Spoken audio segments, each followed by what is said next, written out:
வணக்கம். சிறகடிக்க ஆசை சீரியலில் இனி என்ன நடக்க போகுது அப்படின்னு தான் பார்க்க போகிறோம். இங்கே மனோஜ் தன்னுடைய கடையை மீட்கிறதுக்கு ஒவ்வொரு இடத்துக்காக கடன் தேடி அலையுதார். ஒன்றும் நடக்கலை. அப்போ ஏம்மா சிந்தாமணிகிட்ட நிறைய பணம் இருக்குது, எப்படியாவது பேசி இங்கே வாங்கம்மா அப்படிங்கும் போதே நம்ம 2 பேரும் பேசும்போதே அந்த சிந்தாமணி என்ன சொல்லிச்சு பார்த்துடல அப்படிங்கும் போதேம்மா கடைசி ஒரு வாய்ப்புமா, நானும் வாசுதேவன் வீட்டில் போய் பேசி பார்க்கேன், நீனும் இந்த சிந்தாமணி வீட்டில் போய் பேசிப்பார் அப்படிங்கிறாங்க. சரிடா, உனக்கு நான் பேச போகிறேன். அந்த சிந்தாமணிக்கு மேலே எனக்கு இப்போ வர வர ரொம்ப கடுப்பாக தான் இருக்குது. நான் ஒரு மாஸ்டர்னு கூட பார்க்காம என்னெல்லாமோ பேசிவிட்டேன் அன்றைக்கி அப்படிங்கிறாங்க. இங்கே மனோஜ் வாசுதேவனை பார்க்க போகிறாங்க. சார் கொஞ்சம் பணம் தந்து உதவுனீங்கன்னா நல்லாயிருக்கும் அப்படிங்கிறாங்க. நான் உங்ககிட்ட சொன்னேன், என்ன சொன்னேன், என் மருமகனையும் என் மகளையும் என் வீட்டுக்கு வர வைப்பா, எவ்வளோ பணம்னாலும் வாங்கிக்கா அப்படின்னு. அது உன்னால் முடியலை, பிறகு ஏன் இந்த பக்கம் வர, என் மருமகன் சுயமரியாதையோடு தான் நிற்பேன்னு சொல்லி ஒன்றும் இல்லாமல் இருக்கார். நீ என் அண்ணனாக இருந்துக்கிட்டு உன் கடையை மீட்கிறதுக்கு என்கிட்ட நிற்க. அண்ணாமலை குடும்பம் கஷ்டப்படணும் அப்படிங்கிறது தான் என்னோடய ஆசை, கனவு. அதனால் நீ போயிட்டே இரு அப்படிங்கும்போது இந்த முத்தால் தான் இந்த ரவி ரொம்ப கெட்டு போகிறான். அவன் கெட்டு போனதுனால தான் இன்றைக்கி நம்மளுக்கு பணம் கிடைக்கல அப்படின்னு சொல்லி ரொம்ப கடுப்பாக வராரு. அப்போ கூட நம்ம குடும்பத்தை கீழே தானே வச்சு இந்த வாசுதேவன் பார்க்காருங்க நினப்பு இல்லை. காரணம் தான் ஒரு சுயநலவாதிங்கிறதுனால தனக்கு ஒரு கதை சதிச்சா போதாதா அப்படின்னு சொல்லி நினைக்காங்க. நேராக மொட்டை சந்தோஷை பார்க்கில் போய் பார்க்க போகிறார். நண்பா, நீ நினச்சா தான் முடியும், எனக்கு எப்படியாவது ஒரு 50 லட்ச ரூபா பணம் வேணும் அப்படிங்கும்போது, நண்பா ஒரு 50,000 பணம் கேட்டேன்னா என் சக்திக்கு மீறி நான் தர முடியும், நீ 50 லட்சம் கேட்க அப்படிங்கும்போது, உனக்கு தான் பாம்பே சந்தோஷ் சார் ரொம்ப பழக்கம், நான் அவர்கிட்ட டீலராக இருக்கேன், ஆனால் கொஞ்ச நாள் தான் ஆச்சு, அவர்கிட்ட நான் பணம்னு கேட்க முடியாது, எனக்காக நீ ஒரு 50 லட்சம் கேளு அப்படிங்கும்போது, இங்கே பாரு மனோஜ், உனக்கு நான் பழக்கத்தை ஏற்படுத்தி விட்டுட்டேன், உன்னை டீலராகவும் ஆக்கிட்டேன், எனக்கு நீ எந்த வருமானமும் தரலை, ஒன்றும் தரலை, ஆனால் நீ நல்லா இருக்குன்னு நினச்சேன், இன்றைக்கி உன் கடை ஒன்றை விட்டே போக போகுது அப்படின்னு சொல்லி இந்த சூழ்நிலையில் மனோஜ் அவர்கிட்ட பணம் கேளுன்னு சொல்லுது. ஆனால் அவர்கிட்ட நான் கேட்குறது சரியாக வராது, டெபாசிட் அமௌண்ட்டு எதுவுமே வாங்காமல் நீங்கள் சொன்னீங்க, அந்த முத்துக்காக நான் டீலர்ஷிப் கொடுத்தேன் வச்சேன்னு சொல்லிட்டு சந்தோஷ் சார் பாம்பேலேருந்து ரொம்ப சந்தோஷமாக பேசுகிறாரு. அப்படி இருக்கும்போது நான் பேசுகிறது சரியாக வராதில்ல அப்படிங்கிறாங்க. சரி ரைட்டு அப்படின்னு சொல்லிட்டு பாம்பே சந்தோஷ் சாருக்கு கால் பண்ணுறாரு. சார் நான் மனோஜ் பேசுகிறேன் அப்படிங்கிறாங்க. சொல்லுங்கள் மனோஜ், எப்படி இருக்கீங்க அப்படிங்கிறாங்க. ரொம்ப நல்லா இருக்கேன் சார் அப்படிங்கிறாங்க. சரி ரைட்டு, என்ன விஷயம் சொல்லுங்கள் அப்படிங்கும்போது, சார் ஒன்றும் இல்லை, எனக்கு கடன் ஓவர் ஆயிடுச்சு அப்படிங்கும்போது, என்ன மனோஜ் கடன் ஓவர் ஆகிட்டுங்கிறீங்க, நீங்கள் கடை வச்சு 5 மாதம் 6 மாதம் தான் ஆகும்னு சொல்கிறாங்க, 3 மாதம் ஆனவருக்கு நீங்கள் டீலர்ஷிப் கொடுத்தீங்களே அப்படின்னு சொல்லி ஏகப்பட்ட பேர் ஃபோன் பண்ணி சொன்னாங்க, கணக்குப்படி பார்த்தா ஒரு 5 மாதம் இல்லை 6 மாதம் ஆயிரும், அவ்வளோதான் இருக்கும் அப்படிங்கிறாங்க. ஆமாம் சார், அவ்வளோ நாள் தான் ஆகுது, கடன் ஒரு 50 லட்ச ரூபா ஆயிடுச்சு அப்படிங்கும்போது அவர் சிரிக்கிறாரு. ஏன் சிரிக்கிறீங்க சார் அப்படிங்கிறாங்க. இல்லை, உங்களை பார்க்க காமெடியாக இருக்குது, கடை ஆரம்பித்த கொஞ்ச நாள்லேயே 50 லட்ச ரூபா நட்டோம்னா உங்களால் எந்திரிக்க முடியுமா, கடை ஆரம்பித்து 3 மாதத்தில் நீங்கள் பெரிய பீச் பங்களா வாங்க போகிறேன், அப்படி போகிறேன், இப்படி பண்ண போகிறேன்னு சொல்லி சப்டீலர்கிட்ட பணம் வாங்கி நீங்கள் இது பண்ணியிருக்கீங்க. சப்டீலர் எல்லாருமே எனக்கு கால் பண்ணிகிட்டே இருக்காங்க, மனோஜ் சார் மேனேஜ் பண்ணிடுவார், நானும் எவ்வளவோ பேசிகிட்டு இருக்கேன், ஆனால் இனிமேல் உங்களுக்கு நடக்காதுன்னு மட்டும் தெரிஞ்சு போச்சு, உங்கள் கடை ஏலம் போனாலும் எனக்கு பிரச்சனை இல்லை, நான் டீலரை மாற்றிட்டு போயிட்டே இருப்பேன் அப்படிங்கிறேன். சார் அப்படிலாம் இது பண்ணிடாதீங்க, நான் டீலர் மாற்றிடாதீங்க, நான் கடையை மீட்டுருவேன் அப்படிங்கிறாங்க. மனோஜுங்க பாருங்கள், உங்களை முன்னாடி நான் விசாரிக்கலை, முத்துங்கிற ஒரு கேரக்டரை பார்த்ததுனால சரி அவரோட அண்ணன் நல்லவராக இருப்பாருன்னு பார்த்தேன், ஆனால் அந்த முத்து மாதிரி நீங்கள் இல்லை, என்ன இப்போ எனக்கு 1 நிமிஷம் ஆகாது அந்த முத்துக்கு ஃபோன் பண்ணி சொல்லிவிட்டு நான் டீலரை மாற்றிட்டு போயிட்டே இருப்பேன், இப்படியும் ஒரு வாரம் வாய்ப்பு தரேன், ஒரு வாரத்தில் சரி பண்ண தான் சரி பண்ணுங்கள், இல்லை ஒரு வாரத்தில் கடை உங்களை விட்டு எப்படி போதோ அதே மாதிரி டீலர்ஷிப் போயிடும் பார்த்துக்கோங்க அப்படின்னு சொல்லி ஃபோனை வச்சிடுறாங்க. இங்கே ரொம்ப ஒரு மாதிரி இருக்கார். அப்போது மொட்டை சந்தோஷ் கேட்காரு, என்னாச்சு அப்படிங்கிறாங்க. இந்த சந்தோஷ் சார் என்ன டீலர்ஷிப் கேன்சல் பண்ணிடுவாங்கிறாரு, அது போக கடன் தர முடியாதுங்கிறாரு அப்படிங்கும்போது, இங்கே பாரு மனோஜ், உன்னைய பெரிய பில்டப்பாக சொல்லி வச்சோம், அதுக்கப்புறம் அவருக்கு உண்மை நிலை தெரிஞ்சு முத்துக்காக தான் நான் டீலர்ஷிப் தந்தார், அப்பேற்பட்ட மனுஷன்ட்ட நீ பணம் கேட்கறதுலாம் சரி கிடையாது, 1. 2வது உனக்கு டெபாசிட் எதுவும் அவர் கேட்கல, உனக்கு மாதம் அவர் லாபத்தில் ஒரு பங்கு கொடுக்குறாரு, அதை நீ என்ன பண்ணுற அப்படிங்கும்போது மனோஜ் திருதுன்னு முடியாங்க. என்னையா பண்ண அப்படிங்கிறாங்க. அதில் அதை கொஞ்சம் அப்படி இப்படின்னு செலவு பண்ணிட்டேன் அப்படிங்கிறாங்க. நீ எதுவுமே உருப்படியாக பண்ணல, அதான் உண்மை. அந்த பேங்க்கு கிரெடிட் கார்டுக்கு பணம் கட்டலை, அவர் என்னை பார்க்கும்போது 2 நேரம் கேட்காரு, சப் டீலருக்கு ஒருத்தருக்கும் பணத்தை கொடுக்கல. இப்படி எல்லாரையும் ஏமாற்றிட்டு அந்த பணத்தை என்னமோ செய்கிறத நான் செய்கிறேன்.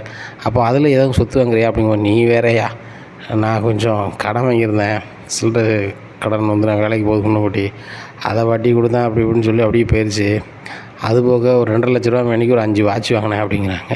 உனக்கெலாம் வாட்ச்லாம் தேவையா 2.5 லட்ச ரூபாய்க்கு? அப்படிங்கும்போது என் வீட்டம்மா தாலி கொடி வாங்கினேன், அப்படி வாங்கினேன், இப்படி வாங்கினேன், நிறைய லிஸ்ட்டு கொடுக்காரு. இந்த லிஸ்ட்டை வச்சு என்ன செய்ய போகிற? ஒன்றும் பண்ண முடியாது. என்ன, இப்போ நீ கடன்காரங்களுக்கு பணம் கொடுக்கலன்னா அவங்க கடையை ஏலம் போட்டு எடுப்பாங்க. அப்படிங்கும்போது அதான் சொல்கிறாங்க எல்லோரும், கடையை ஏலம் போட்டு எடுத்துன்னு சொல்லி தான் நீ ரெடி பண்ணிக்கிட்டே இருக்காங்க. எனக்கே ரொம்ப கடுப்பாக இருக்குது.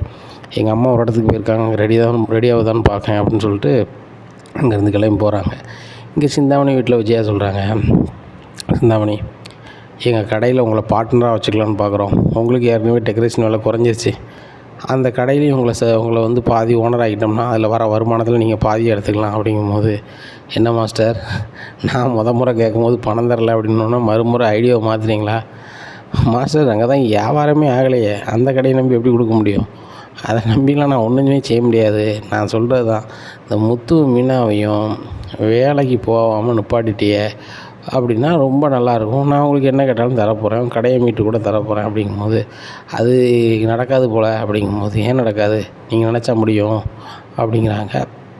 நான் என்ன பண்ணணும் அப்படிங்கிறாங்க. மாஸ்டருங்க பாருங்கள், அந்த முத்து மீனாவும் அந்த வீட்டில் இருந்தாலும் சரி தான், இந்த ஊரில் இருந்தாலும் சரி தான், உங்களுக்கும் உரி எனக்கும் உரி. ஒரே இடவா அவங்க இல்லாமல் பண்ணிட்டா தான் சரியாக வரும். அப்படிங்கும்போது, அவங்க வந்து கிராமத்துக்கெலாம் போக மாட்டாங்க, இங்கே தான் இருக்காங்க. மீனா அம்மா தங்கச்சிலாம் அங்கே தானே இருக்கா, அப்புறம் எப்படி போவா? அப்படிங்கும்போது, நீங்கள் மேலே அனுப்புங்க மாஸ்டர். அப்படிங்க, எந்த மேலே அனுப்புறது? சொல்ல, மாடியில் ரூம் கட்டி அங்கே இருக்க சொல்கிறீங்களா? அப்படிங்கிறாங்க. மாஸ்டர், நான் என்ன சொல்கிறேன், நீங்கள் என்ன சொல்கிறீங்க? அந்த முத்து மேலே உங்களுக்கு பாசம் இருக்கா? அப்படிங்கிறாங்க. துளி கூட கிடையாது. மீனா மேலே எனக்கு சுத்தமாக துளியாக கூட பாசம் கிடையாது அப்படிங்கிறாங்க.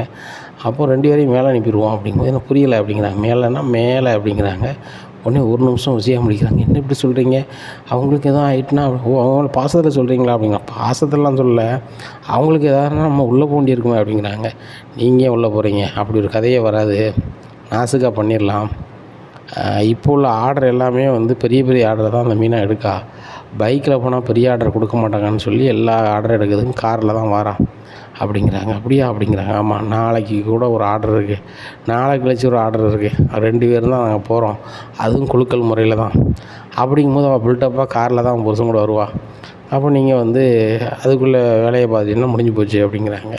நாங்கள் என்ன பண்ணணும் அப்படிங்கிறாங்க. இங்கே பாருங்கள், உங்கள் பையனுக்கு தொழில் பண்ணுறதுக்கு, கடையை மீட்கிறதுக்கு பணம் வேணுமா? நான் தரேன், ஆனால் இந்த வேலையை செஞ்சால் தான் தருவேன் அப்படிங்கிறாங்க. மனோஜுக்காக நான் என்னென்னாலும் பண்ணுவேன், இந்த முத்துக்கு என்னென்ன என்ன, இந்த மீனாவுக்கு என்னென்ன எனக்கு என்ன, நான் பண்ணுறேன், என்ன பண்ணணும் அப்படிங்கிறாங்க. மாஸ்டருங்க பாருங்கள், அந்த வண்டியை பொறுத்த மட்டும் பிரேக் நிற்காத அளவுக்கு நாங்கள் பண்ணிடுவோம். அவங்க அந்த இடத்துக்கு வர மாட்டாங்க. எனக்கு அங்கே டெக்கரேஷன் ஆர்டர் கிடச்சிரும். உங்களுக்கு இந்த வீட்டில் இருக்க உரி முடிஞ்சது. நான் அந்த ஆர்டரை வாங்கிட்டு வரையில் மனோஜுக்கு பணத்தை நான் என்ன செய்வேன், மொத்தமாக செட்டில் பண்ணி கடனை பூரா அடைச்சிருவேன். ஒன்றுமே பிரச்சனை இல்லை. என் தொழிலுக்கு மீனா எப்போவுமே வரமாட்டா, அவள் தான் பீரோலை மேலே அப்படிங்கிறாங்க. உடனே நான் எதுவும் மாட்டிக்க மாட்டேனே அப்படிங்கிறாங்க. மாஸ்டர், அப்படிலாம் ஒன்றுமே ஆக மாட்டேங்க, நீங்கள் ஒன்று மட்டும் செய்யுங்க. நான் வந்து எத்தனை மணிக்கு அந்த காரை வந்து பிரேக்கை கலத்த ஆள் உங்கள் வீட்டுக்குள்ளே வரும் அப்படின்னு மட்டும் கேட்டு சொல்லுவேன். அத்தனை மணிக்கு கேட்டை மட்டும் திறந்து வச்சிடணும் அப்படிங்கிறாங்க. அதெல்லாம் நான் நைஸாக பண்ணிடுறேன், ஆனால் மனோஜுக்கு நீங்கள் சொன்ன மாதிரி பணம் கொடுத்துருவீங்களா அப்படிங்கிறாங்க. மாஸ்டர், உங்கள்கிட்டே நான் 50 லட்ச ரூபா தந்துடுறேன், நீங்கள் மனோஜ்கிட்ட கொடுங்க, இல்லை உங்கள் அக்கௌண்ட்டில் கூட போட்டு வச்சுக்கோங்க, அது உங்கள் விருப்பம். ஆனால் நான் வந்து அதுக்குள்ளெலாம் போக மாட்டேன். எனக்கு இந்த மீனா எனக்கு எதிராக தொழில் பண்ணவே கூடாது எப்போவுமே. என்ன, அதுபோக இந்த முத்துருக்கு திமுறில் தான் வாடுதான். 2 பேரையும் நம்ம மேலே அனுப்பிட்டோன்னு வச்சுக்கோங்க, ஒன்றும் பிரச்சனை இல்லை அப்படிங்கிறாங்க. மறுபடியும் சிந்தாமணிகிட்ட சொல்லுவாங்க, எனக்கு மட்டும் இந்த ஒரி வந்துடக்கூடாது அப்படிங்கும்போது, மாஸ்டர் உங்களுக்கு கடைசியில் வந்து பையன் பாசம் மருமக பாசம்லாம் வந்துடாத அப்படிங்கிறாங்க. நான் தான் சொல்கிறேன்னே சிந்தாமணி, மனோஜுக்காக நான் எந்த எல்லைக்குனாலும் போவேன். அதுபோக மனோஜ் தான் எனக்கு ரொம்ப பிடிக்கும், இந்த முத்தை எனக்கு பிடிக்கவே பிடிக்காது அப்படிங்கிறாங்க. உடனே சரி மாஸ்டர், இது போதும் எனக்கு, உங்கள் பையன் கடை அவனை விட்டு போகாது, அதுபோக ஒன்றும் பிரச்சனை இல்லை அப்படிங்கிறாங்க. இப்படி இருக்கும்போது விஜயா வந்து இந்த மேட்டரை மனோஜ்ட்டு சொல்லலை. நைட்டுக்கான எத்தனை மணிக்கு வருவாங்கன்னு சிந்தாமணிட்டு கேட்குறாங்க. நைட்டு 11 மணிக்கு வருவாங்க அப்படிங்கும்போது, இல்லை 3 மணிக்கு மேலே தான் வரணும், ஏன்னா 11 மணிக்கெலாம் அவங்க தூங்க மாட்டாங்க அப்படின்றாங்க. அப்போ விஜயா வந்து ஒரு 2-2:30 மணிக்கு கேட்டு கதை திறந்து வச்சுருந்தாங்க. இங்கே நைஸாக சிந்தாமணி ஏற்பாடு பண்ண ஆட்கள் வந்து பிரேக்கை கலத்தி வச்சுருந்தாங்க. அப்போ மனோஜ் வந்து காலையில் எந்திரிச்சிட்டு புறப்படுறாரு. இங்கே முத்து மீனாவும் டெக்கரேஷன் ஆர்டர் எடுக்கிறதுக்கு புறப்படுதாங்க. அப்போ விஜயா ஒன்றும் தெரியாத மாதிரி இருப்போம்னு சொல்லியிருக்காங்க. அப்போ மனோஜ் அவசரமாக கிளம்பும்போது முத்துட்டு வர்றாரு. முத்து, என் காரு வந்து ஒரு இடத்துக்கு கூட்டி போனால் சரி இருக்காது அப்படிங்கும்போது, என்னடா அப்படிங்கிறாங்க. இல்லைடா, என் கார் சேவை வச்சுக்க, என் கார் வெளியே நிற்குது, எடுத்து விட்டேன், உன் கார் உள்ளே நிற்குது, அந்த காரை நான் எடுத்துகிட்டு போகிறேன்டா அப்படிங்கிறாங்க. சரி ரைட்டு அப்படின்றாங்க. இங்கே மனோஜ் வந்து முத்துக்குள்ளே காரை எடுத்துகிட்டு கிளம்புறாரு. அந்த முத்து காரில் தான் பிரேக்கை கலத்தி விட்டுருக்கு. அதை வந்து விஜயா சொல்லவும் இல்லை, முத்து காரில் இப்படி செஞ்சுருக்கோம்னு சொல்லிட்டு. இங்கே முத்து மீனாவும் காரில் ஏறி நேராக போய் அந்த டெக்கரேஷன் ஆர்டருக்கு அங்கே போய் பணம் கட்டிடுறாங்க. பணம் கட்டி குழுக்கையில் அவங்களும் டெக்கரேஷன் ஆர்டர் எடுத்துடுறாங்க. அப்போ சிந்தாமணி விஜயா கால் பண்ணி, மாஸ்டர் நீங்கள் என்ன நினச்சிட்ருக்கீங்க, நைட்டு வந்து ஒரு காரை சொன்னீங்க, அந்த காரில் பிரேக்கெல்லாம் வச்சுட்டாங்க. இப்போ அதே காரில் வந்து முத்து மீனாங்க வந்து டெக்கரேஷன் ஆர்டர் எடுத்தாங்க. என்னது டெக்கரேஷன் ஆர்டர், அது எப்படி முடியும், நீங்கள் கலத்துலையா அப்படிங்கும்போது, நான் கலத்துறது என் ஆளுக்கெல்லாம் கரெக்டாக வேலை செய்வாங்க அப்படிங்கிறாங்க. ஏங்க என்னங்க சொல்கிறீங்க அப்படின்ட்டு சொல்லிட்டு இருக்கும்போது விஜயாவுக்கு ஒரு ஃபோன் வருது.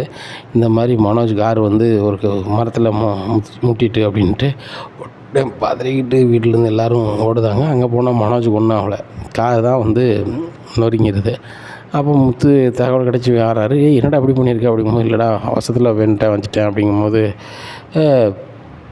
என்ன பார்த்து வேண்டாமா அப்படிங்கும்போதே, என் ஓங்கார் தான் இப்படி ஆகிட்டு வச்சுட்டு அப்படிங்கும்போது, எங்கள் மனோஜுக்கு வந்து இப்படி ஆகணுன்னே முத்து இப்படி காரில் இப்படி வச்சுருப்பான் போல் அப்படிங்கிற. ஆமாம், யாருக்கும் ஆகணும்னு சொல்லி வச்சுருக்காங்களோ அப்படி இப்படின்னுட்டு இருக்காங்க. உடனே மனோஜ் ஆஸ்பத்திரியில் சேர்த்துருக்காங்க. அப்போ எல்லோரும் தகவல் கிடச்சி எல்லோரும் சீதா வீட்டில் பார்க்க வராங்க. அப்போ விஜயா ரொம்ப ஒரு மாதிரி அழுதுகிட்டு இருக்காங்க. அப்போ விஜயா கேட்குறாங்க, இப்போல்லாம் பார்க்கும்போது ரொம்ப சந்தோஷமாக இருக்குமே, என் பையன் தொழில் பண்ணுறது உங்களுக்கு பிடிக்காது, என் பையன் பெரிய இடத்துல கல்யாணம் முடிச்சாங்கிறது பிடிக்காது, இப்படி இருக்கும்போது இந்த நிலைமையில் இருக்கும்போது உங்களுக்கு சந்தோஷமாக இருக்க தான் பார்க்க வந்திருக்கேன் அப்படிங்கும்போது, என்ன சம்மந்தம் இப்படிலாம் பேசுகிறீங்க அப்படின்ட்டு இருக்கும்போது, இல்லை நீங்களாம் அங்கே வரக்கூடாது, கிளம்புங்க அப்படின்றாங்க. இவங்க கிளம்பி போகிறாங்க. இப்போ ஆஸ்பத்திரி வெளியே இருந்து ஒரு ஆள் பேசுகிறார். இன்னொரு ஆள்கிட்ட ஒரு ஃப்ரெண்டு, பிரேக்கை கலத்தி விட சொன்னாங்க, கலத்தி விட்டேன், தேவையில்லாமல் இன்னொரு ஆள் வந்து மாட்டிக்கிட்டாரு, அவங்க அம்மா தானே சொல்லியிருக்கலாம்ல அப்படின்ட்டு பேசின்னு இருக்காங்க. உடனே அதை உத்து கவனிச்சு, சீதா என்னது பேசுகிறாங்க அப்படின்னு சொல்லிட்டு, என்னங்க அப்படிங்கிறாங்க. ஒன்றுமில்ல அப்படின்ட்டு போயிடுறாங்க. அப்போது இவர்கிட்ட அருண்கிட்ட சொல்கிறாங்க சீதா, இந்த மாதிரி எங்கள் மாமா காரை வந்து அண்ணன் ஓட்டியிருக்காப்புல, அந்த காரை வந்து பிரேக்கை கலத்துன ஒரு ஆள் அவங்களா இன்னொரு ஆள்கிட்ட ஃபோனில் பேசுகிறாங்க, ஆஸ்பத்திரியில் தான் இருக்காங்க, அண்ணன் வந்து தம்பி காரில் ஏற்றான்னு வச்சுட்டாருன்றது என்னென்னு தெரியணும் அப்படிங்கிறாங்க. நான் உடனே வரேன், ஆளை மட்டும் காட்டு அப்படிங்கிறாங்க. அந்த வண்டி நம்பர் இது உள்ளே தான் இருக்காங்க அப்படிங்கிறாங்க. நேராக வண்டிக்கிட்டே இருக்காங்க. வண்டியில் வந்து ஏறினோன்னே அருண், வணக்கம் தலைவர், அங்கே வாங்க அப்படின்னு சொல்லி கூப்பிட்டு போய் 4 பூசை போடுதார். சார் நீ விட்டுருங்க, எல்லாமே சிந்தாமணி தான் காரணம், சிந்தாமணி தான் இதை சொன்னாங்க, இந்த மாதிரி அந்த வண்டியில் வந்து காரில் பிரேக்கை கலத்திருங்க வச்சுருங்கன்னு சொல்லிட்டு கலத்துனாங்க அப்படிங்கும்போது நேராக சிந்தாமணிகிட்ட போகிறாங்க. இப்போ நீங்கள் வந்து ஸ்டேஷனுக்கு வாங்க அப்படிங்கிறாங்க. நான் எதுக்கு வரணும் வைக்கணும் அப்படிங்கும்போது, இல்லை அந்த காரில் உள்ள பிரேக்கை கலத்த சொன்னது நீங்கள் தானே அப்படிங்கிறாங்க. உடனே இல்லையே அப்படி அப்படிங்கும்போது, இல்லை நீங்கள் தான் சொல்லியிருக்கீங்க வச்சுருக்கீங்க சம்மந்தப்பட்ட ஆள் சொல்லிவிட்டு அப்படிங்கும்போது, விஜயா தான் வந்து வீட்டுக்குள்ளே வர சொன்னாங்க அப்படின்னு விஜயா மேலே சொல்லிடுறாங்க. இப்போ உடனே விஜயாவை தேடி ஸ்டேஷன்லேருந்து வராங்க. வந்தோடனே அப்போ தான் தெரிய வருது, காரில் பிரேக் கலத்தின சொன்னது எல்லாமே விஜயான்னு சொல்லிட்டு. இதை வந்து மீனா அம்மாவை கேட்டோன்னே, மீனா அம்மாவுக்கு சரியான கோவம் வந்துடுது. நீங்களாம் ஒரு வந்து பொம்பளையா அப்படின்னு சொல்லி நேராக ஆஸ்பத்திரியில் வந்து விஜயாவை பலார்னு வாங்குது. இன்னும் விஜயா ரொம்ப ஷாக்காகவே இருக்காங்க. அண்ணாமலைக்கு சரியான கடுப்பாகுது. பாருங்க என்ன வந்து இப்படி பண்ணிட்டாங்க அப்படிங்கும்போது அண்ணாமலை சொல்கிறாங்க, உன்னெல்லாம் அவ்வளோதான் பொழந்து கட்டிடுவோம் பார்த்துக்கா, இடம் சரி கிடையாது, உனக்கு முத்து பிடிக்காது மீனா பிடிக்காதுன்னு சொல்லிக்கிட்டே இருப்பேன், சரி வார்த்தைக்கு தான் சொல்லணும்னு பார்த்தா அவங்களுக்கு ஏதாவது ஒன்று ஆகட்டும்னு சொல்லி பிரேக்கு பிடுங்கிறதுக்கெலாம் ஆள் வச்சுருக்க, எல்லாம் மனுஷியாச்சு, நீ இருக்க வீட்டில் ஒரு நிமிஷம் நாங்கள் இருக்க மாட்டோம் அப்படின்னு சொல்லி, முத்து மீனா வேறு வீடு பாருங்கள் அப்படிங்கிறாங்கப்பா. மனோஜுக்கு இப்படி இருக்குது, நம்ம அதுக்கப்புறம் என்னென்னு பார்க்கலாம்ப்பா அப்படிங்கிறாங்க. இல்லைடா இந்த விஜயா இருக்க வீட்டில் தான் சரி வராது, நம்மளை வேறு மாதிரி ஆக்கி விட்ருவோம் அப்படிங்கிறாங்க. உடனே மனோஜ் குணமாவது வரைக்கும் வீட்டில் தான் இருக்குன்னு சொல்லிடுறாங்க. மனோஜ் ஒரு வாரம் வீட்டில் இருக்கார். கடங்காரங்க கொடுத்த நேரமும் முடிஞ்சு போகுது. அதனால கடங்காரங்க வந்து ஏலாம் போட்டு எடுத்துட வேண்டியதான் அப்படின்னு சொல்லி அதுக்குள்ளே வேலையை பார்க்காங்க. இப்படியா இருக்குது. இந்த சூழ்நிலையில் மனோஜ் காரை தான் வச்சு முத்து கார் ஓட்டிக்கிட்டு இருக்காரு. அப்போ இவங்க ஜீவா கால் பண்ணி, முத்து ஏர்போர்ட் வரைக்கும் வரலாமா அப்படிங்கிற, வர மாட்டோம் அப்படின்னு சொல்லி போகிறாங்க. ஏற்றிட்டு நேராக வீட்டில் கொண்டு விடுதாங்க. முத்து ஃபோன் பண்ணால் நீங்கள் வரமாட்டேங்கன்னு பார்த்தேன் அப்படிங்கிறாங்க. ஏன் மேடம் நீங்கள் ஃபோன் பண்ணால் ஏன் வரமாட்டேன் அப்படிங்கிறாங்க. இல்லை உங்கள் அப்பா பணத்தை ஏமாற்றி நான் பிஸ்னஸ்லாம் பண்ணேன், உங்கள் அண்ணனை ஏமாற்றிட்டேன்னு சொல்லுவீங்கன்னு நினைப்பீங்களே அப்படிங்கிறாங்க. மேடம் எங்கள் அண்ணங்காரன் ஊரே ஏமாற்றிட்டு இருந்தான். நிறைய கடன்காரங்களே இன்னும் ஏமாற்றிட்டு தான் இருக்கான். அவங்களும் கடையை ஏலம் போட்டு எடுத்துகிட்டு வச்சிருவோன்னு சொல்லிகிட்டு இருக்காங்க. அப்படிங்கும்போது என்னது உங்கள் அண்ணாவும் பிஸ்னஸ் பண்ணலையா அப்படிங்கும்போது, இல்லை மேடம் தேவையில்லாமல் அகலக்கால் வச்சோம், எல்லாம் முடிஞ்சு போச்சு. கடை ஆரம்பித்த 3 மாதத்துல பீச் பங்களா வாங்க போகிறேன், அதை செய்ய போகிறேன், இதை செய்ய போகிறேன்னு சொல்லிட்டு ஒரு 30 லட்ச ரூபாய் கொண்டு விட்டான். அந்த 30 லட்ச ரூபாய்க்கு வட்டி கிட்டி என்னன்னு சொல்லி அவன் 50 லட்ச ரூபா வந்துருச்சு. இப்போ ஒன்றும் செய்ய முடியாமல் இருக்கான். அவனும் கடனுக்கு அங்கெல்லாம் அலைஞ்சு பார்த்துருக்கான், நடக்கலை. இப்படி இருக்கும்போது அது ஏலத்துக்கு போதும் மேடம் அப்படிங்கும்போது, உங்கள் அப்பா பணத்தில் ஆரம்பிக்கப்பட்ட கடன் தானே சொன்னீங்க அப்படிங்கிறாங்க. ஆமாம், எங்கள் அப்பா பணத்தில் நீங்கள் கொடுத்த பணத்தில் தான் ஆரம்பிச்சிருக்கான். இப்போ நான் இப்படி ஆயிடுச்சு அப்படிங்கும்போது ஜீவா நினைக்காங்க, இந்த கடையை நம்ம அப்படியே விட்டுறக்கூடாது, கண்டிப்பாக இதை ஏலம் எடுத்து அந்த அண்ணாமலை அங்கிள்கிட்ட சேர்க்கணும், இது அந்த குடும்பத்துக்கான சொத்து, நம்ம கண்டிப்பாக செய்யணும். நம்ம அண்ணாமலை அங்கிள் பணத்தை வச்சு தான் நீங்கள் நல்ல நிலைமையில் வந்திருக்கோம், கண்டிப்பாக அந்த இதை திருப்பி கொடுக்கணும் அப்படின்னு நினைக்காங்க. முத்துட்டு போகும்போதே கேட்டுருந்தாங்க என்றைக்கு ஏலம் ஏதுன்னு சொல்லிட்டு. மேடம் நாளை கழிச்சுன்னு சொன்ன மாதிரி இருக்குது அப்படிங்க. அப்படியே சரி ரைட் அப்படின்றாங்க. இங்கே அங்கே அப்படி நாட்கள் நகருது. நான் அந்த ஏலம் எடுத்த நாட்களில் ஜீவா முத்துக்கு கால் பண்ணி, முத்து வாங்க ஒரு இடத்துக்கு போகணும் அப்படின்னு சொல்லிட்டு கூப்பிட்டு போகிறாங்க. எங்கன்னு பார்த்தா மனோஜ் கடையை ஏலம் விடுத இடம். அங்கே ஏலம் விடுதாங்க. ஏலம் விடும்போது அந்த இடத்த ஜீவாவே எடுத்துடுறாங்க 40 லட்ச ரூபான்னு. எடுத்துகிட்டு அந்த கடையை பத்திரத்தை வச்சுருக்காங்க. அப்போ முத்து அப்படியே அழுறாரு. ஏன் முத்து அழுறீங்க அப்படிங்கிறாங்க. இல்லை மேடம், எங்கள் கடையை யார்கிட்டையோ போதை காட்டிலும் எங்களுக்கு தெரிஞ்ச மேடம் நீங்களே எடுத்தீங்க, ரொம்ப சந்தோஷம் மேடம். இந்த கடை எங்களை விட்டு போனால் கூட ஒரு சின்ன ஆறுதலாவது இருக்கலாம் மேடம் அப்படிங்கும்போது, முத்து என்றைக்குமே கடை உங்களை விட்டு போகாது, கடை உங்கள்கிட்ட தான் இருக்கும் அப்படிங்கும்போது, சரி மேடம் நீங்கள் சில சந்தோஷம் தான் அப்படிங்கிறாங்க. அந்த பத்திரத்தை வச்சு முத்து நேராக கோயிலுக்கு போங்க அப்படிங்கிறாங்க. கோயிலில் போய் சாமி கும்பிட்டுட்டு எங்கள் குலதெய்வம் கோயிலுக்கு போங்க அப்படிங்கிறாங்க. குலதெய்வம் கோயிலுக்கும் போகிறாங்க. போய் கும்பிட்டுட்டு முத்து நேராக உங்கள் வீட்டுக்கு போங்க அப்படிங்கிறாங்க. என்ன மேடம் அப்படிங்கிறாங்க.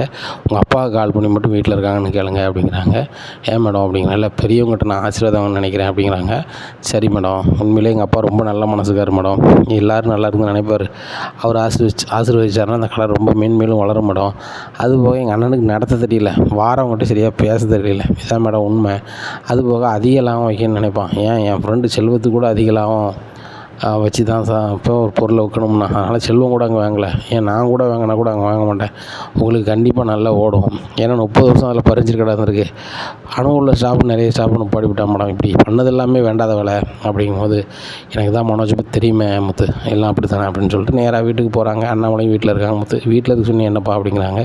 எப்போ அந்த ஜீவா மேடம் உங்களை பார்க்கணுன்னு சொன்னாங்க அப்படிங்கிறாங்க. வாங்கம்மா உட்காருங்க அப்படிங்கிறாங்க.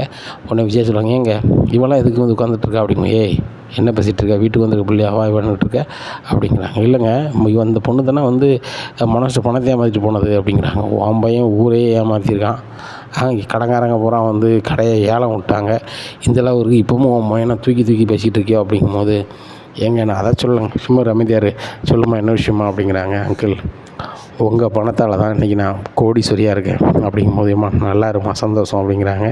இல்லை அங்கிள் நான் உங்களுக்கு ஏதாவது செய்யணும்ல அப்படிங்கிறாங்க. அதான் நல்லா செஞ்சிட்டேம்மா, நீ சூப்பராக பண்ணதுனால தானே எங்கள் வீட்டுக்கார் இவ்வளோ கஷ்டப்பட்டாரு, இந்த குடும்பம் இவ்வளோ கஷ்டப்பட்டுச்சு அப்படிங்கிறாங்க விஜயா.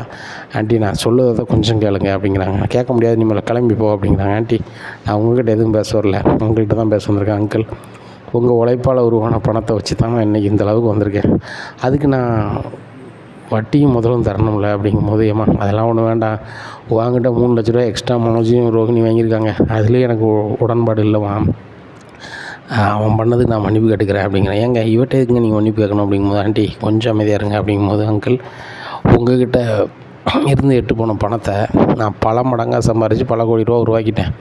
அப்படி இருக்கும்போது அந்த 40 லட்ச ரூபாலாம் பெரிய விஷயம் இல்லை, அதை நான் ஏலம் எடுத்துட்டேன், அந்த கடையை உங்கள்கிட்டே தரேன் அங்கிள் அப்படிங்கிற. இல்லைம்மா இது உன் பணத்தில் நீ உருவாக்கி எடுத்துருக்க, இது வேண்டாமா அப்படிங்கும்போது, இல்லை அங்கிள் உங்களுக்கு ஒரு பொண்ணு இருந்து நீங்கள் இக்கட்டான சூழ்நிலையில் இருக்கும்போது அந்த கடையை திருப்பி தான் நீங்கள் வாங்க மாட்டீங்களா அப்படிங்கிறாங்க. இல்லைம்மா அப்படிலாம் இல்லைம்மா, நீங்கள் வச்சுக்கோமா அப்படிங்கிறாங்க. இல்லை அங்கிள் நான் உங்கள் பொண்ணாக நினச்சி தான் சொல்கிறேன், இந்த கடையை நீங்கள் வச்சுக்கோங்க, ஆனால் ஒன்று மட்டும் நான் சொல்கிறேன், இந்த கடையை மனோஜ்ட்டு மட்டும் கொடுக்காதீங்க, மனோஜுக்காகலாம் எனக்கு எடுக்கலை, உங்கள் உழைப்பில் உருவான கடை, இந்த கடையை நீங்கள் தான் நடத்தணும் அங்கிள், இல்லை உங்கள் வீட்டில் உள்ள பையங்க முத்தோ அவர் தம்பி இன்னொரு யாரோ இருக்குன்னு சொல்கிறாங்க, அவரோ நடத்தினா போதுமானது, ஆனால் மனோஜ் நடத்தினார்னா கண்டிப்பாக இது லாபத்துக்கு வராது, மறுபடியும் இது ஒன்றுத்துக்காக தான் போகும் அப்படிங்கும்போது அண்ணாமலை யோசிக்கிறாரு. வேண்டாமா இருக்கட்டும் வாங்கிட்டே இருக்கட்டும்ங்கிறார். அங்கிள் நான் தான் சொல்கிறேன்ல, நான் அவங்க மகா மாதிரி நினைக்கிறேன், அப்போ உங்களை அப்பா மாதிரி நினைக்கிறேன் அப்படிங்கிறாங்க.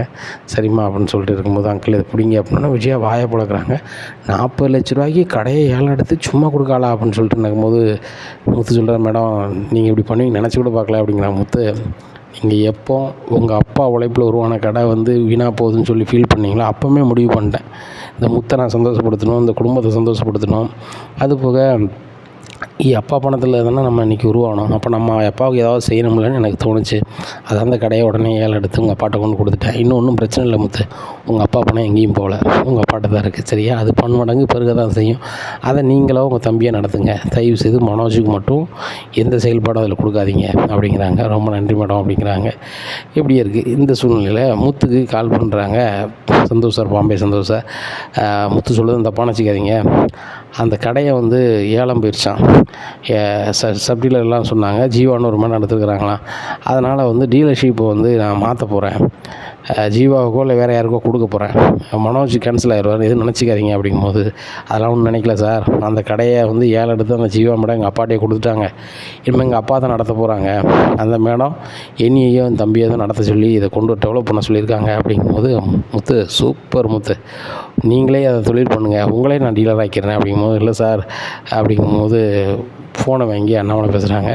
சார் இனிமேல் வந்து இந்த ஃபர்னிச்சர் கடையை முத்து தான் நடத்த போகிறான், கண்டிப்பாக நல்லா நடத்துவான், அவனும் பொண்டாட்டியும் உழைப்புக்கு ஒரு முன்னுதாரணமாக இருப்பாங்க, பெரிய அளவில் படிப்பு இல்லைனாலும் தன்னம்பிக்கையோடு செயல்படுவாங்க, அதனால் கண்டிப்பாக நீங்கள் அவங்களுக்கு டீலர் கொடுங்க அப்படிங்கும்போது, ரொம்ப சந்தோஷம் சார், இப்போ நான் டீலரை மாற்றி முத்துன்னு அறிவிச்சிடுறேன், ரொம்ப நன்றி சார் அப்படின்னு சொல்லிட்டு ஃபோன் வைக்கிறாங்க.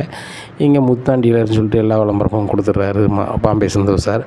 இங்கே மனோஜ் வந்து ரூமில் இருந்து பையன் வராங்க. எப்பா இந்த ஜீவா பேசிகிட்டு இருந்தா, என்ன பேசிகிட்டு இருந்தா அப்படிங்கும்போது, டேய் மனோஜ், அவள் தாண்டா அந்த கடையை நடத்திருக்கலாம் அப்படின்னது, ஏன் ஃபர்னிச்சர் கடையை அவள் நடத்திருக்கலாம் அப்படிங்கிறாங்க. உடனே முத்து சொல்கிறான், ஓம் ஃபர்னிச்சர் கடை கிடையாது, இப்போ ஜீவா மேடம் ஃபர்னிச்சர் கடை, அதை அப்பாவுக்கு தானமாக கொடுத்துருச்சு அந்த பொண்ணு அப்படிங்கிறது, தானமாக கொடுத்துச்சு. அப்போ அந்த பத்திரத்தை கொண்டாங்கப்பா, நானே கடை நடத்துகிறேன் அப்படிங்கும்போது, மனோஜ் அந்த ஜீவா சொன்னது ஒன்று தான், மனோஜ் கடையை நடத்தக்கூடாது, இந்த குடும்பத்தில் உள்ளவங்க யாருனாலும் நடத்துங்க, மனோஜ் நடத்தினார்னா அந்த கடை ஒன்றுமெல்லாம் போயிடும் அப்படின்னு சொன்னாங்க. அப்படிங்கும்போது, என்னப்பா இனி எப்படிப்பா சொல்லலாம் வைக்கலாம் அப்படிங்கும்போது, டேய் மனோஜ், இந்த கடையை அப்பா ஓண்ட தான் நடா தருவார், அடுத்த பிள்ளை வந்து சொல்லிட்டு போனால் அப்படி விட்டுருவாரா அப்படிங்கும்போது அண்ணாமலை சொல்கிறாங்க, இங்கே பாரு விஜயா, பாம்பே சந்தோஷ் சாரே சொல்லிட்டாரு, மனோஜுக்குன்னா டீலர்ஷிப் கிடையாது, முத்துக்குன்னா கொடுக்கன்ட்டார், முத்து தான் நம்ம கடையை நடத்துவான் அப்படிங்கும்போது, முத்து சொல்ல, இல்லைப்பா நீங்களே நடத்துங்க. இல்லைடா முத்து, எனக்கு வயசாகி போச்சு, நான் பெரிய லெவலில் எதுவும் பண்ண முடியாது, நீனே டெவலப் பண்ணி கொண்டு வா அப்படிங்கும்போது, வீட்டில் உன்னால் முடிஞ்சது செய்யடா அப்படிங்கும்போது, இல்லைப்பா மளிகை சாமான் செலவுலேருந்து எல்லாத்தையுமே நான் பார்த்துக்கிறேன் அப்படிங்கும்போது, பாருங்கங்க இந்த முத்து வந்து எல்லாத்துக்கும் இது பண்ணி அவனே இந்த கடையை ஆட்டை போடுறதுக்குள்ள வேலையை பார்க்காம பாருங்க அப்படிங்கும்போது, விஜயா வாய்க்கு வந்ததை பேசாத, இந்த கடை மறுபடியும் வந்துருக்குன்னா அதுக்கு ஒரு காரணம் முத்து தான், முத்து மட்டும் இந்த ஜீவா மேடத்துக்கூட பழக்கம் இல்லாமல் இருந்தான் அப்படின்னா கண்டிப்பாக அந்த கடை நம்மளுக்கு வந்திருக்காது, முத்து ஃபீல் பண்ணதை பார்த்துட்டு தான் அவங்களே வாங்கி கொடுக்காங்க அப்படிங்க. ஏங்க அந்த பிள்ளை சும்மியாங்க வாங்கி கொடுத்துச்சு, உங்கள் பணத்தை வச்சு கோடிக்கணக்கில் சம்பாத்தியம் பண்ணியிருக்கு, இன்னும் சம்பாத்தியம் பண்ண போகுது, இன்னும் எத்தனை கோடி நீங்கள் கேட்டாலும் அவங்க தரணுங்க அப்படின்ட்டு இருக்காங்க. விஜயா வாயை மூடு, முதல்ல வாயில் என்னெல்லாம் வருது அப்படின்னு சொல்லிட்டு இருக்கும்போது, மனோஜ் வந்து விஜயாட்டேம்மா எப்படியாவது என்கிட்ட கணக்கு கடை வாங்கி தாங்கம்மா அப்படிங்கிறாங்க. ஏங்க மனோஜ் இவ்வளோ நயந்து கேட்குறான், அவன்கிட்ட கொடுங்க, அவன் தப்பு பூரா உணர்ந்துட்டான், இன்னமும் வந்து அதை எந்த தப்பு செய்ய மாட்டாங்க அப்படிங்கிறாங்க. இங்கே பாரு விஜயா, கடை ஓனரு முத்து தான், என்ன கடையை அவன் நடத்துவான், அவனுக்கு ஏதாவது அவன் ஆஃபருக்கு ஒரு பெருசாக வருது, இல்லை எங்கேயாவது போகிறான்னா அந்த அன்னைக்கு பொழுது மட்டும் நான் கடையில் இருப்பேன், வேறு எதுவும் பேசாத முத்து, எங்கள் வாடா அந்த பத்திரத்தை வச்சுக்கோ அப்படிங்கிறாங்க. இல்லைப்பா இருக்கட்டும், இது உங்கள்கிட்ட தான் இருக்கணும் அப்படின்னு சொல்லி பத்திரத்தை கொடுக்காங்க. உடனே மீனாவும் முத்துவும் போய் பொன்னியும் சாமியை கும்பிடுதாங்க. இங்கே மீனா வீட்டில் நடந்ததெல்லாம் சொல்லுதாங்க. மீனா அம்மாவுக்கு ரொம்ப சந்தோஷம், அங்கே சாமி பூசைக்கெல்லாம் வச்சு வீட்டுக்கு அனுப்புகிறாங்க. இங்கே விஜயாவுக்கு மேலும் மேலும் மேலும் மேலும் வயிற்றெரிச்சலாக இருக்குது. என்னடா இப்படி இந்த முத்து மீனாவும் அடுத்த லெவல் நோக்கி போயிட்டே இருக்காங்க, இந்த சிந்தாமணி தொழிலையும் வச்சு விட்றாங்க, மனோஜ் கடையும் வச்சு மனோஜ் கடையும் வாங்கிட்டாங்களே வேறு வழியில், மனோஜ் கடையை வாங்கணுங்கிறதுக்காக கடங்காரன்ட்ட பூரா பார்த்து இவன் தான் சொல்லியிருப்பானோ அந்த முத்து இல்லாதையும் பொல்லாதையும், அதான் இவங்க வந்து ஏலம் போட்டு எடுத்தாங்களோ அப்படின்னு சொல்லி ரொம்ப கடுப்பில் இருக்காங்க இந்த விஜயா. இப்படியே 2-3 நாள் ஆகுது. அதுக்கப்புறம் ஒரு நல்ல நாளை பார்த்து கடை ஓப்பன் பண்ணதுக்கு முத்து பார்க்குறாரு. அப்போ பொருட்கள் கம்மியாக இருக்குது. அப்போ பொருட்கள் வாங்கினா என்னங்க செய்கிறது அப்படின்னு சொல்லி முடிச்சுட்டு இருக்கும்போது, ஜீவா மேடத்தை கேட்கலாமா அப்படின்னு சொல்லி மீனா கேட்குறாங்க. இல்லை மீனா, ஜீவா மேடம் இங்கே தான் இந்த மாதிரி இருப்பான்னு சொல்லிட்டாங்க, ஆனால் ஜீவா மேடத்தை கேட்டால் சரியாக இருக்காது, அப்பா பணத்தில் உருவான கடையை வந்து நம்மளை விட்டு போகக்கூடாதுன்னு வாங்கி தந்துருக்காங்க, அவங்ககிட்ட போய் நம்ம கேட்டால் சரியாக இருக்காது, நம்ம யார்ட்டையாவது கடன் கேட்கலாம் அப்படிங்கும்போது அப்போ தான் யோசனை வருது, ஏங்க அந்த சிந்தாமணியோட வீட்டுக்காரர் தான் சொல்லியிருக்காருல எப்போனாலும் என்கிட்ட வந்து பணம் கேளுங்கன்னு சொல்லிட்டு அப்படிங்கும்போது, இல்லை மீனா சிந்தாமணிக்கு நம்மளுக்கு ஆகாது, அவர் வீட்டுக்கார்ட்ட வாங்க நல்லா இருக்குமா அப்படிங்கும்போது, சிந்தாமணிக்கு எதிராக என்னென்னாலும் பண்ணுமோ உனக்கு என்னன்னாலும் வாங்கிக்க அப்படின்னாரு, வாங்க கேட்டு பார்ப்போம் அப்படின்னு சொல்லிட்டு 2 பேரும் போகிறாங்க. சார் இது என் வீட்டுக்காரர் அப்படிங்கிறாங்க. அதான் எனக்கு தெரியுமாம்மா அப்படிங்கிறாங்க. இப்போ நாங்கள் தனியாக வந்து ஃபர்னிச்சர் கடை வச்சுருக்கோம் அப்படிங்கிறாங்க. வெரி குட்மா, முன்னேறி வந்திருக்கீங்க அப்படிங்கும்போது அது எங்கள் குடும்ப பணத்தில் உருவான கடை சார். அதை வந்து எங்கள் வீட்டுக்காரோட அண்ணன் நடத்தினார். அவர் சரியாக நடத்தாமல் அது ஏலங்கெல்லாம் போயிட்டு எங்களுக்கு தெரிஞ்ச மேடம் மறுபடியும் அவங்களே அதை ஏலம் எடுத்து எங்களுக்கு வந்திருக்காங்க. காசு கூட வேணான்ட்டாங்க. இப்போ அதில் கொஞ்சம் ஃபர்னிச்சர் பொருள் வாங்கி போடணும். அதுக்கு எப்படி வேணாலும் ஒரு 5 லட்ச ரூபா ஆகும் சார். ஒரு 5 லட்ச ரூபா தந்தீங்கன்னா கம்பெனியில் கட்டி அப்படியே எடுத்து ரொட்டேஷன் பண்ணிடுவோம் அப்படிங்கும்போது, ஏம்மா 5 லட்சம் இல்லை 10 லட்சம் தாரேன், அதை வச்சு பொருளை வாங்கி போடுங்க, பையை கொடுங்க. யாரோ தெரியாதவங்க உங்களுக்கு உதவி பண்ணும்போது நான் நல்லா தெரிஞ்ச ஆள், நான் உதவி பண்ணணும்ல அப்படின்னு சொல்லி 10 லட்ச ரூபாயை கொடுத்தாங்க. அப்புறம் கம்பெனியில் பணம் கட்டி பொருளை வாங்கி போட்டுருந்தாங்க. அப்போ அண்ணாமலை கடைக்கு வராரு, பொருள்லாம் சூப்பராக இருக்குப்பா அப்படின்ட்டு மறுபடியும் நோட்டீஸ் அடித்து எல்லாருக்குமே ஆஃபர் கொடுக்காங்க. இந்த மாதிரி அசல் விலையோட வெறும் 100 ரூபா மட்டும் ஒரு பொருளுக்கு கூட கொடுத்தா போதும், கம்பெனி விலையோட வெறும் 100 ரூபா அப்படின்னு சொல்லி விளம்பரம் பண்ணுறாங்க. இது சிட்டி ஃபுல்லும் பயங்கரமாக வைரல் ஆகுது. ஏகப்பட்ட வியாபாரம் ஆகுது. ஒரே நாளில் 16 லட்ச ரூபா வியாபாரம் ஆகுது. வீட்டில் வந்து சொல்கிறாரு, எப்பா ஒரே நாளில் 16 லட்ச ரூபா வியாபாரம் ஆயிருக்கு, நம்மளுக்கு லாபம் மட்டும் இவ்வளோ வந்திருக்குப்பா அப்படிங்கிறாங்க. இங்கே மனோஜ் வாயை பிளக்குறாங்க. அப்போ நம்மளும் இப்படியே பண்ணியிருக்கலாமோ, கொஞ்சமான லாபம் வச்சாலும் ஏகப்பட்ட வியாபாரம் வந்திருக்குமோ, தெரியாமல் முட்டமோ அப்படின்னு சொல்லிட்டு புலம்பிகிட்டு இருக்காங்க. அப்போ விஜயா சொல்கிறாங்க, பாருடா நீ நிறைய டிகிரி படிச்சிருக்க, அப்படி இப்படின்னு பேசிகிட்டு இருக்க, இந்த முத்து மீனாக்கும் ஒன்றும் தெரியாது. ஆனால் இவங்கெல்லாம் வந்து என்ன செஞ்சிட்டாங்க, பெரிய லெவலில் தொழில் பண்ண அளவுக்கு ஆகிட்டாங்க.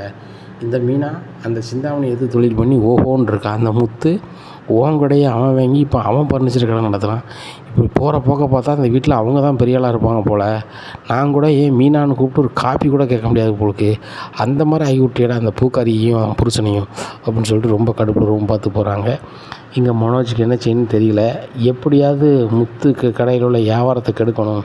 அப்படி கெடுத்துட்டோம்னா கடையே நடத்த முடியாது. மனோஜ் நீ தாண்டா வாய்க்கு, இந்த கடையை நீனே நடத்துடா அப்படின்னு சொல்லணும் அவன் அப்படின்னு நினைக்காங்க.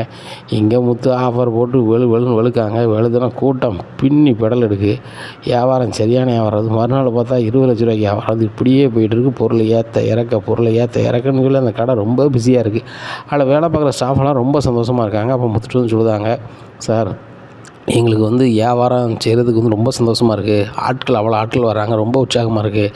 மனோஜ் சார் இருக்கும்போது வியாபாரமே ஆகாது, இருக்கும் போதே எரிச்சலாக இருக்கும். ஆனால் நீங்கள் வியாபாரமும் அதிகமாக கொடுக்கீங்க, எங்களுக்கு அந்த களைப்பும் தெரில, அப்பப்போ நல்லா இனிமையாக பேசுகிறீங்க, அதுபோக வந்து சாப்பாடு சௌகரியத்துலேருந்து எல்லாமே நல்லா பண்ணுறீங்க. அப்படிங்கும்போது உழைக்கிறவங்களுக்கு நம்ம அதுக்கேற்ற ஊதியத்தையும் சாப்பாடு சௌகரியத்தையும் பண்ணால் அவங்க நம்ம கண்டிப்பாக நம்ம சந்தோஷத்துக்கும் விசுவாசமாக உழைப்பாங்கன்னு எனக்கு தெரியும் அப்படி இப்படின்னு சொல்கிறாங்க. நல்ல வருமானம் வருது.